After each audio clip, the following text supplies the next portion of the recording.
Bom dia, gente. Conforme prometido, vamos continuar aquela explicação sobre o sertão, a escravidão no sertão, e aí a gente vai abrir um parêntese aqui para falar sobre vaqueiros. O que me parece ser uma discussão bem importante e que vai tomar um pouco mais no sentido de que a gente precisa debater com um pouquinho mais de cuidado e com um pouquinho mais de calma essa perspectiva, porque a temática dos vaqueiros ela vai muito além do que a temática simples do sertão, ou que também a temática da escravidão em si. Ou seja, ao discutir vaqueiros é uma questão ainda bem maior quando a gente vai falar de história do sertão, história sertaneja e basicamente de história regional.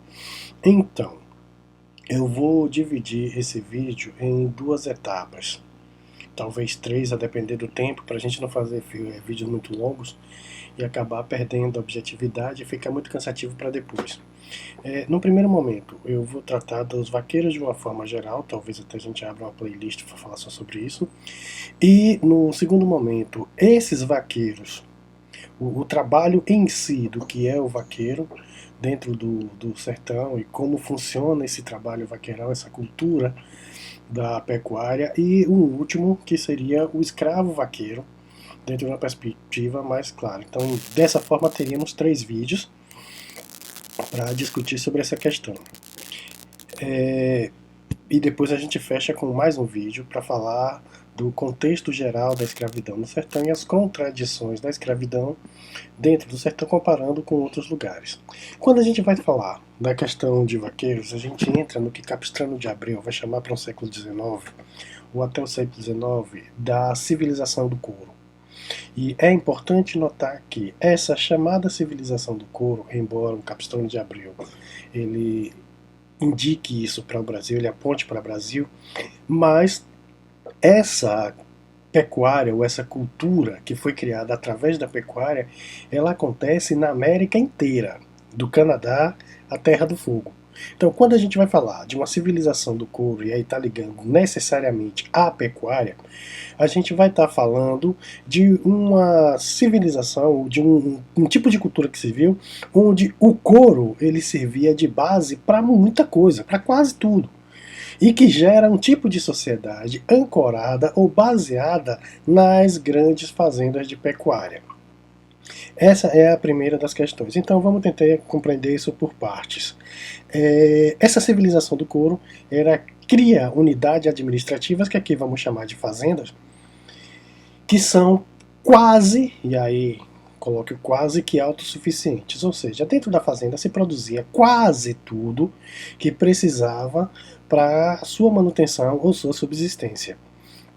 Mas na frente a gente volta e fala mais detidamente nisso. Isso levou também a que alguns historiadores ou alguns teóricos nas ciências sociais considerassem esse período como um período do feudalismo brasileiro, um feudalismo tardio, com características diferentes, que tivessem lá dentro de buscar colocar no Brasil essa perspectiva. Bom, eu não quero entrar nessa seara, não quero saber que modo de produção tinha no Brasil, mas resta saber que obviamente não eram feudos, eu creio que não eram feudos, mas tinha uma estrutura realmente muito fechada em termos de produtividade que levava a gente a entender essa sociedade como uma sociedade que tinha uma certa autonomia com relação aos outros lugares. É uma sociedade que, embora tivesse uma integração, que é um outro erro também que aparece na historiografia brasileira, que o sertão era completamente isolado e não era, essa independência das fazendas e essa autonomia que os vaqueiros têm levam a contradições dentro do que a gente tem nos estudos históricos quando olhado pelo geral e sem perceber a regionalidade no tema específico. Bom, então, quando a gente vai falar de pecuário, dessa civilização do couro, ela acontece na América inteira. E aí a gente tem algumas explicações para que isso tivesse acontecido na América de uma forma geral. A pecuária é a forma mais, ou foi a forma mais eficiente que tanto portugueses e espanhóis, mas também acontece com ingleses e franceses, de adentrar no território americano. De maneira mais intensa ou menos intensa, mais direta ou menos direta, não quero entrar nessa perspectiva nesse momento, mas ah, se tornou como característica para toda a América que a zona administrativa ficasse mais próxima ao litoral, de onde era mais fácil exportar os produtos coloniais para a metrópole, tendo em vista ainda o período do mercantilismo. E o mercantilismo tinha a colônia. Bom, se a gente considera de uma maneira muito simplista que a única função da colônia era de abastecer a metrópole e abastecer a metrópole daquilo que não pode ser produzido no seu próprio terreno, ou seja, lá na Europa, então a, as colônias americanas tinham a função aqui de abastecer todo as metrópoles europeias daquilo de matéria-prima ou de outros produtos que eles não poderiam produzir lá e mantendo vivo com o mercantilismo. Mas lembrando que ainda existe a discussão de colônias de povoamento e colônias de exploração.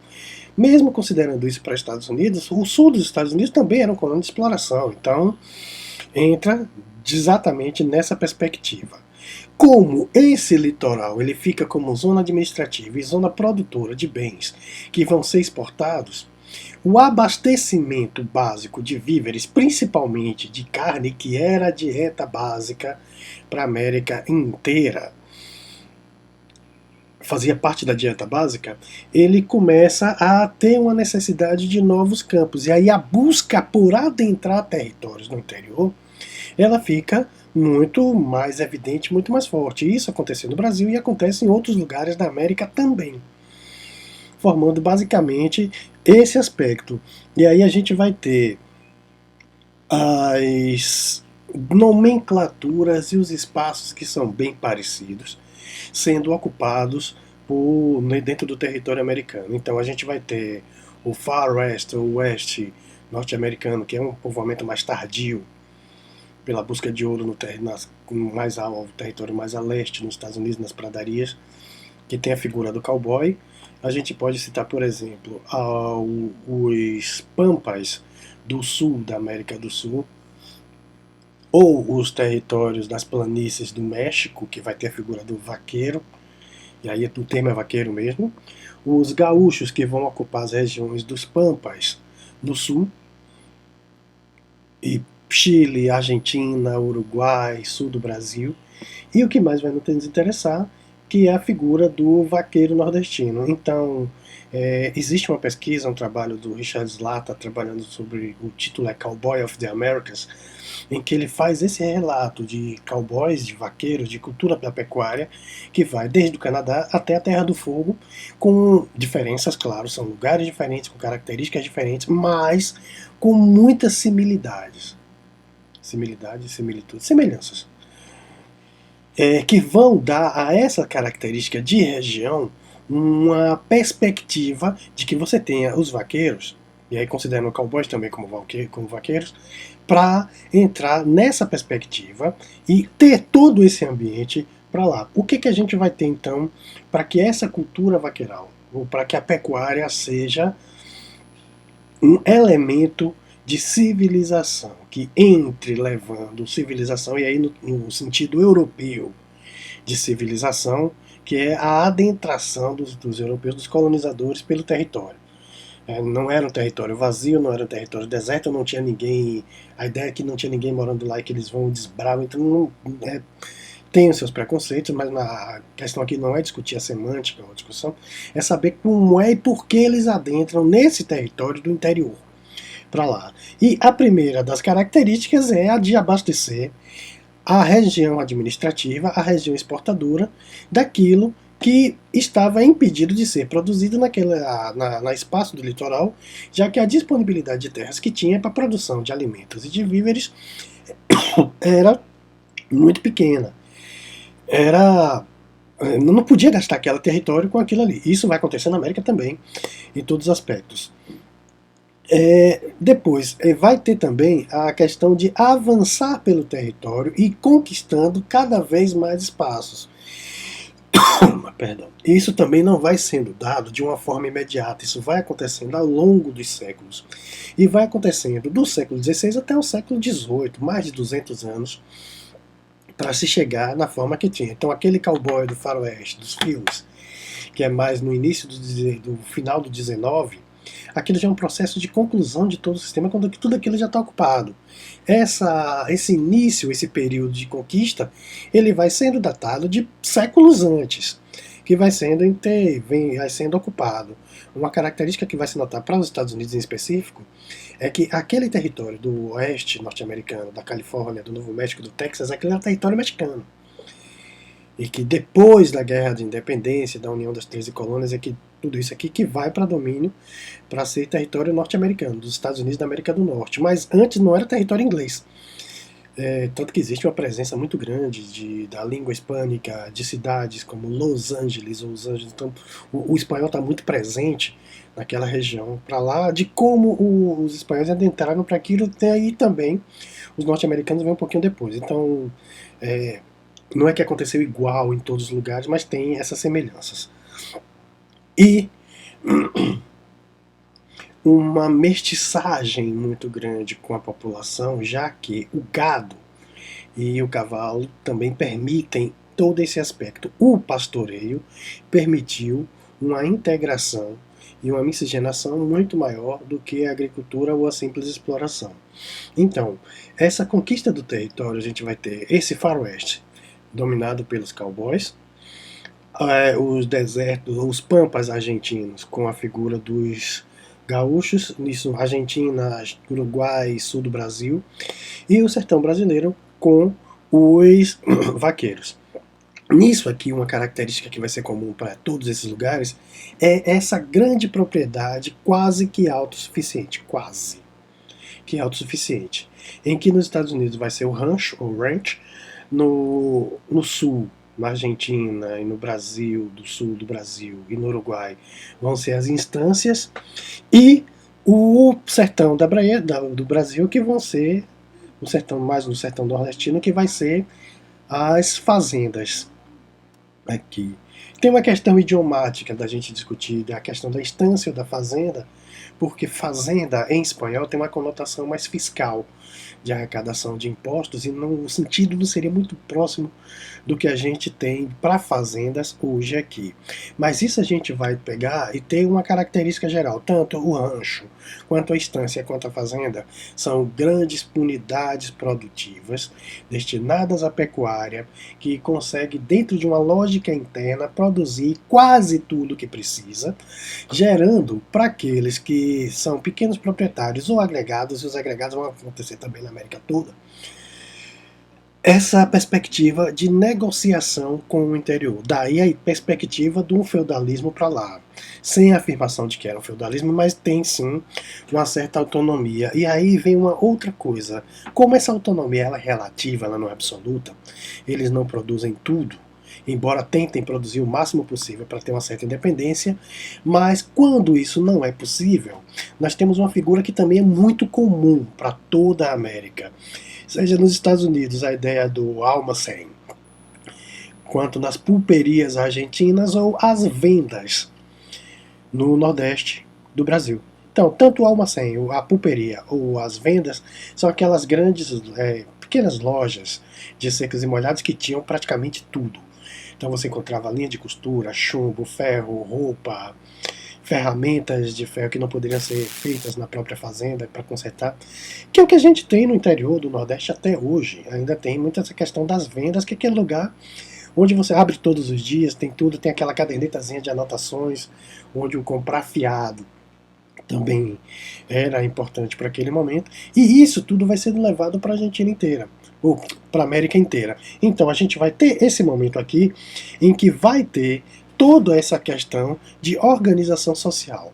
A gente vai ter então as fazendas, as propriedades, ou rancho, ou a estância, ou a fazenda, mas também nós temos unidades urbanas normalmente muito grandes. As vilas também eram presentes. Era na vila que se concentrava a vida social, mas essas pessoas que moravam na vila, elas se dedicam a um comércio, um pequeno comércio, a algumas atividades, e o básico mesmo grosso são aquelas pessoas que vêm das fazendas para os dias de feira, que também eram muito comuns em toda a América. Mesmo a feira sendo uma instituição feudal, medieval, surgida na Europa no final da Idade Média, o que cresceu com o renascimento comercial urbano, isso é transferido para a América, e isso tem uma importância muito grande no universo da pecuária, que é onde se vai comercializar o produto da fazenda, o excedente produtivo da fazenda, e onde vai se comprar aquilo que não tem, que não consegue ser produzido. Também vai ter um interesse de montar para essas unidades aqui uma estrutura de troca de informações. A feira também era o lugar onde as pessoas iam ver e ser vistas, saber das informações, saber o que ela colocava. E também disso, junto com toda a América vai ter, a América do Norte também tem, para a América do Sul e para o Brasil, isso também vai ser muito comum, as feiras de gado, que era onde os animais eram comprados e vendidos para serem levados para as zonas de grande consumo de carne. Vamos imaginar, se essas regiões são regiões de uma densidade populacional muito pequena, quem ia consumir tanta carne? Óbvio, lógico, que eles tinham que levar toda essa produção para essas regiões. E aí a gente tem as necessidades da pecuária. Para que exista pecuária tem que ter necessariamente gado.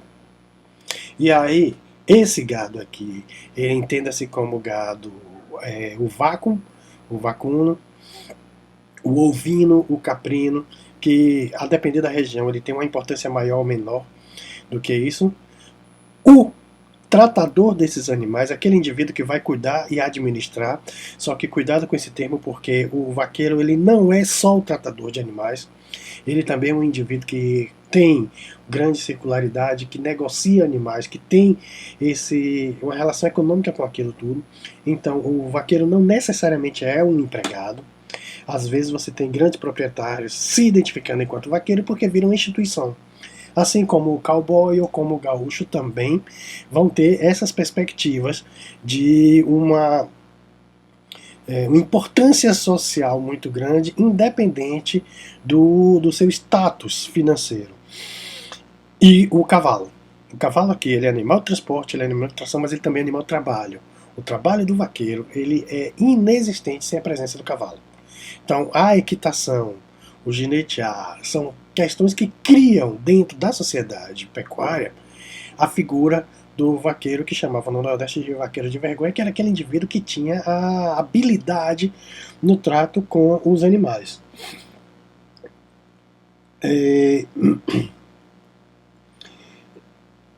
Dentro dessas questões vai estar presente, então, a maneira como essa organização vai se dar, como esse trabalho vai ser formado, como isso vai ser construído para a América inteira e, em determinados momentos, como essas questões vão sendo instituídas. O vaqueiro, então, ele se torna aquele elemento dentro da sociedade de mais alto respeito, e a roupa, a maneira do vaqueiro se tratar, se vestir, se mostrar na sociedade é que vai dar para isso. Isso vai ser levado também para a família.